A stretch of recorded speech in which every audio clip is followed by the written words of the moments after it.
Assalamualaikum everyone. So this is the last lecture of your endocrine pathology. थोड़ी सी लंबी थी लेकिन क्योंकि ये चैप्टर ही लंबा था और इसमें बातें भी बहुत सारी थी, इस वजह से हमें थोड़ा टाइम लगा, लेकिन अल्हम्दुलिल्लाह ऑलमोस्ट सारा कवर हो गया. किसी को कोई भी बात कहीं भी नहीं समझ आती तो यू आर मोस्ट वेलकम. मेरी पूरी कोशिश होती है मैं आंसर करूं. अगर कोई कहीं से नज़र में ना आए, मतलब नज़र से ना गुजरे, तो फिर वो सवाल रह जाते हैं. अदरवाइज मैं कोशिश होती है कि आपको आंसर ज़रूर करूँ. ठीक है.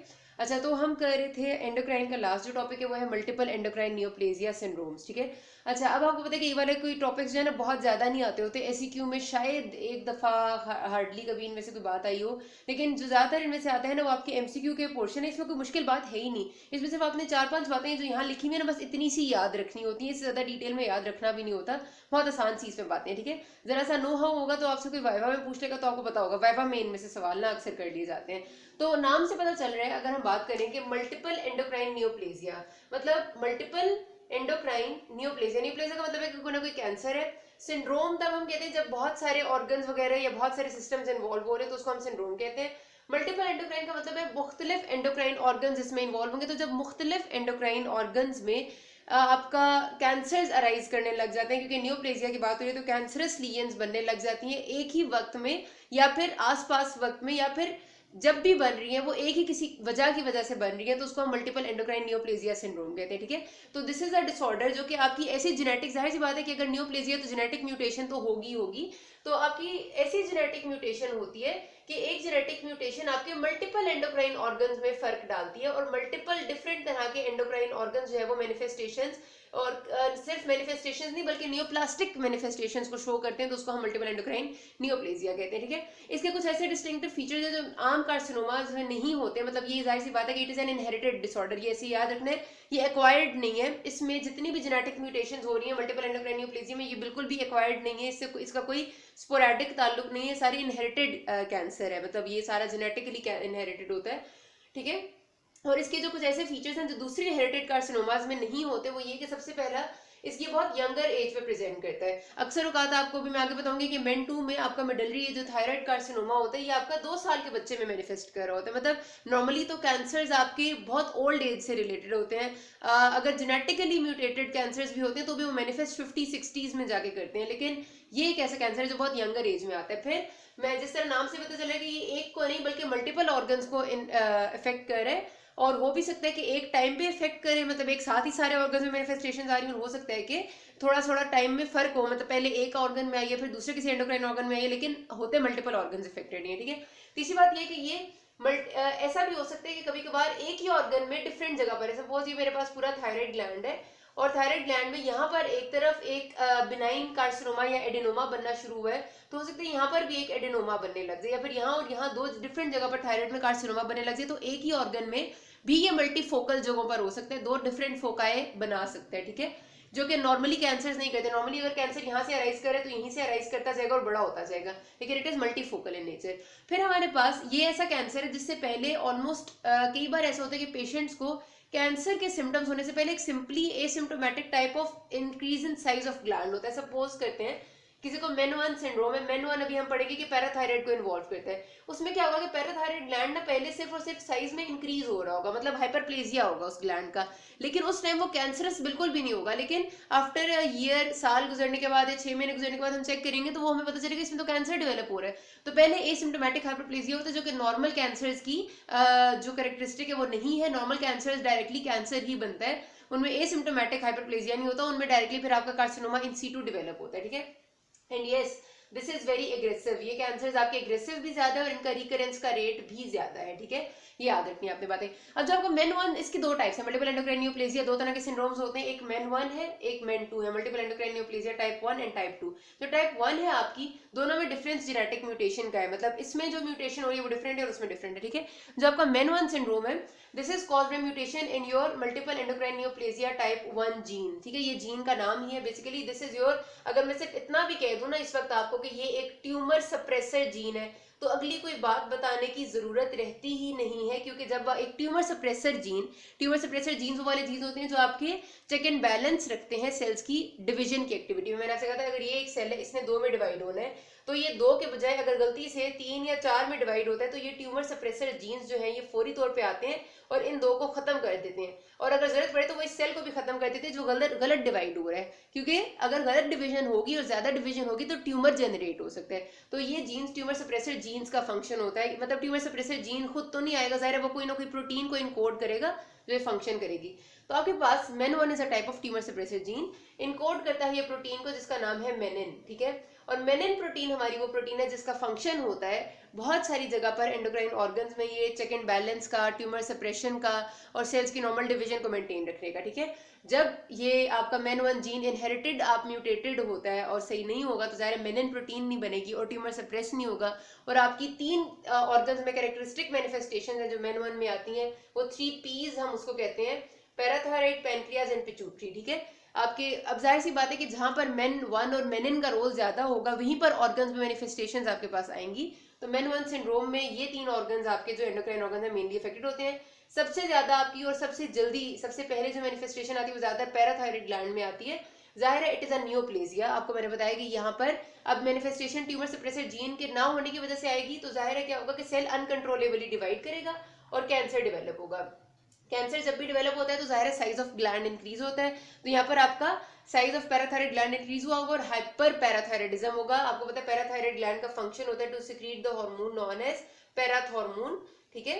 और इस हार्मोन का फंक्शन ये होता है कि इसने ब्लड में कैल्शियम के लेवल्स को इंक्रीज करना होता है, ठीक है। बोन को रिजॉर्ब करता है और ब्लड कैल्शियम लेवल्स को इंक्रीज करता है, तो ये उसी किस्म की मैनिफेस्टेशंस देगा। लेकिन आपका इसमें जो ये नियोप्लेजिया डेवलप होता है ये कार्सिनोमा ज्यादा देर से बनता है, मतलब शुरू में जाता है this is simply an adenoma, ठीक है। मतलब पैराथायराइड ग्लैंड में जो मैनिफेस्टेशन आती है 90% केसेस में ये होता है कि बिनाइन लीजन होती है, एडेनोमा होता है और ज्यादा फंक्शनल नहीं होता। ज्यादा फंक्शनल ना होने से मुराद है कि ज्यादा ये पैराथॉर्मोन सिक्रीट नहीं करता, इस वजह से इसकी जो फंक्शनल मैनिफेस्टेशंस है यानी कैल्शियम के लेवल की डिस्टर्बेंस वो इतनी प्रोमिनेंट नहीं होती, ज्यादा प्रोमिनेंट इसका साइज का इंक्रीज हो जाना होता है, ठीक है। फिर पेनक्रियाज में जो आपकी मैनिफेस्टेशन है MEN1 सिंड्रोम में अगर डेथ होती है ना ज्यादा, तो वो पेनक्रियाज की वजह से होती है, क्योंकि पेनक्रियाज में ये ज्यादातर बहुत एग्रेसिव डिजीज करता है। एग्रेसिव का मतलब है कि एकदम से डेवलप होगा, कैंसर होगा, और कैंसर भी ऐसा कि वो मेटास्टेसिस भी करेगा डिफरेंट ऑर्गन्स में, ठीक है। आपके पेनक्रियाज से के अलावा ये आपको कभी कभार लिवर में मैनिफेस्ट किया हुआ होता है, मतलब मेटास्टेसिस इसकी गई हुई होती है।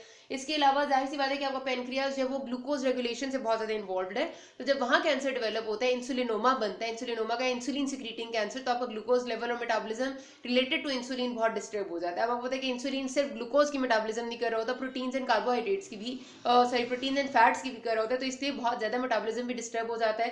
तो इसलिए डेथ जो है ना अगर होगी MEN1 में तो उसकी मेजर कॉज पेनक्रियाज के अंदर की चेंजेस होती हैं, ठीक है। जो तीसरी लीजन होती है वो हमारे पास पिट्यूटरी ग्लैंड में आती है। पिट्यूटरी ग्लैंड में सबसे कॉमनली आपको पता है पिट्यूटरी में भी बहुत सारे पोर्शंस हैं, एंटीरियर पिट्यूटरी और पोस्टीरियर पिट्यूटरी है। फिर एंटीरियर पिट्यूटरी बहुत सारे हार्मोन सिक्रीट करता है, पोस्टीरियर अलग तरह के करता है। तो मोस्ट कॉमनली जो फर्क आ रहा होता है यानी जो चीज यहाँ पर लीजन डेवलप करती है वो आपका लैक्टोट्रॉफ सिक्रीटिंग मैक्रो एडिनोमा होता है, ठीक है। अब आपको याद होगा मैंने आपको बताया था कि लैक्टोट्रॉफ सिक्रीटिंग से मुराद है मेरा प्रोलैक्टिन सिक्रीटिंग, ठीक है।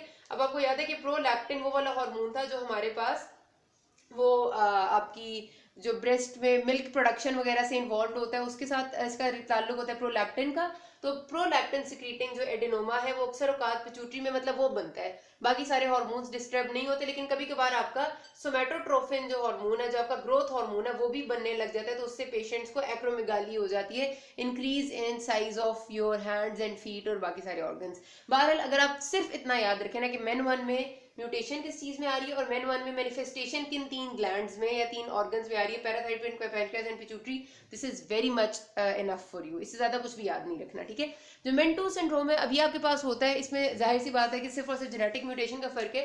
It is cause mutation in your RET protooncogene. RET आपका वो वाला नाम से पता चलता है, जब मैं बात करती हूँ ना ऑन्कोजीन्स की, तो आपको पता है कि ऑन्कोजीन्स, ऑन्को का लफ्ज ही कैंसर के लिए एंड जीन तो जीन होता है, तो ऑन्कोजीन्स वो होती हैं जिनमें जरा सी भी जेनेटिक अगर म्यूटेशन आ जाए जिन जीन्स में, जिनमें मतलब अगर उनके अमाइनो एसिड के सीक्वेंस में कोई एक अमाइनो एसिड ऐड हो जाए या उनमें से रिमूव हो जाए तो वो डायरेक्ट कैंसर बनते हैं। अब सपोज मेरे पास अगर एक सिंपल कोई जीन है और वो ऑन्कोजीन नहीं है, तो हो सकता है कि उसके अंदर अगर उसका अमाइनो एसिड सीक्वेंस जो है वो थोड़ा सा डिस्टर्ब भी होगा, उस जीन का जो भी उसके अंदर डीएनए का सीक्वेंस है वो डिस्टर्ब होगा, तो जरूरी नहीं है कि उससे डायरेक्ट कैंसर ही बन जाए, हो सकता है कोई ना कोई थोड़ा बहुत डिफेक्ट आ जाए।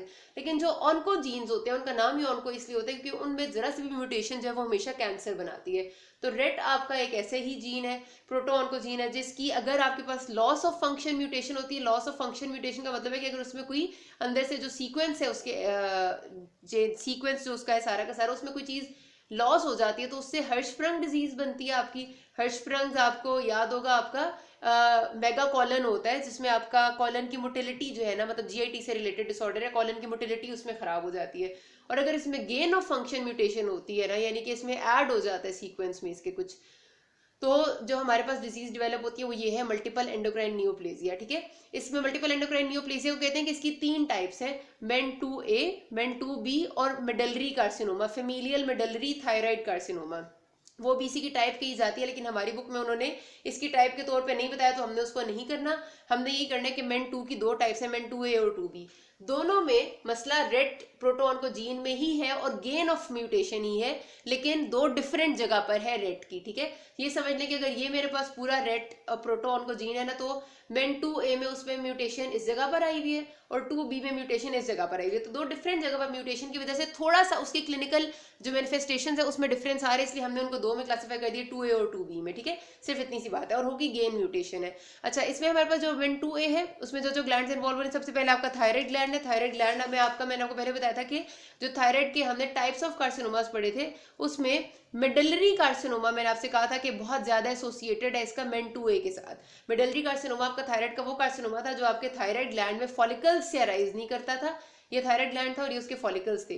वो पैराफॉलिकुलर सेल्स, ये जो फॉलिकल्स के साथ आपके सेल्स थे पैराफॉलिकुलर सी सेल्स, इनसे जो अराइज करता था वो हमारा मेडलरी कार्सिनोमा था, जो कैल्सिटोनिन सिक्रीटिंग था।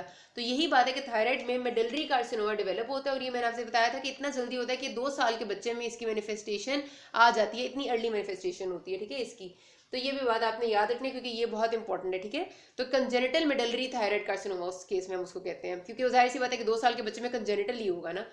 दूसरी जो इसकी मैनिफेस्टेशन आती है वो आपकी एड्रीनल मेडल्ला में आती है। अभी हमने पिछली वीडियोस में एड्रीनल मेडल्ला को डिस्कस किया और हमने क्या पढ़ा था, फियोक्रोमोसाइटोमा, और मैंने तब भी आपको बताया था कि उसमें 10% pheochromocytomas are associated with MEN2 syndrome, ये मैंने तब भी बात बताई थी। ठीक है, तो pheochromocytoma is your cancer in adrenal medulla, जो कि आपके 2 हार्मोन्स एपिनेफ्रीन और एपिनेफ्रीन, ये कैटिकोलामीन्स जिनको हम कहते हैं, वो सिक्रीट करता है और आपके ब्लड प्रेशर की चेंजेस आ जाती हैं। ठीक है, वो भी MEN2A में आता है, मतलब वो भी सिंड्रोम आएगा।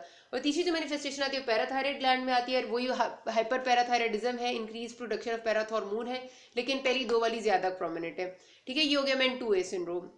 अब हमारे पास जो दूसरा है MEN2B, उसमें भी रेड प्रोटोन को जीन में म्यूटेशन है, लेकिन एक डिफरेंट जगह पर है उसमें, और इसमें डिफरेंस सिर्फ ये है, थायराइड दोनों में सेम है, एड्रीनल मेडल्ला में जो चेंजेस है दोनों में सेम है, सिर्फ डिफरेंस यहाँ पर आता है कि MEN2A में पैराथायराइड है, MEN2B में पैराथायराइड बिल्कुल भी नहीं होता। इसमें एक्स्ट्रा एंडोक्राइन मैनिफेस्टेशन है, मतलब कुछ ऐसी मैनिफेस्टेशन है जो एंडोक्राइनल ऑर्गन्स को इन्वॉल्व नहीं करी बल्कि उनसे बाहर है। जैसे हमारे पास इसमें हो जाता है गैंग्लियोन्यूरोमास, गैंग्लियोन्यूरोमास आपके जो गैंग्लिया है ना और जो CNS की न्यूरॉन्स है उनके कैंसर होते हैं। तो CNS की न्यूरॉन्स और गैंग्लिया का एंडोक्राइन ऑर्गन से कोई ताल्लुक नहीं है, लेकिन वो आपके MEN2B में आपको नजर आते हैं। और उसके साथ पेशेंट की जो कंडीशन है वो मार्फन सिंड्रोम जैसी होने लग जाती है। मार्फन सिंड्रोम आपका कनेक्टिव टिश्यू का ऐसा डिसऑर्डर है जिसमें आपकी एक्सेसिव एलोंगेशन हो जाती है उंगलियों की, बोन्स की, और अजीब इलास्टिक सी बन जाती है। ठीक है, वो कनेक्टिव टिश्यू में एक्चुअली चेंजेस आती है, कनेक्टिव टिश्यू स्ट्रॉन्ग नहीं रहता, इस वजह से होता है। तो उसको हम कहते हैं पेशेंट का मार्फेनॉइड हैबिटस। ठीक है, मार्फन सिंड्रोम जैसा हैबिटस आ जाता है, यानी उसकी पिक्चर वैसी आती है। तो ये चीजें डिफरेंट है इसमें, जो उसमें नहीं है, इसलिए इनको डिफरेंट कहा हुआ है।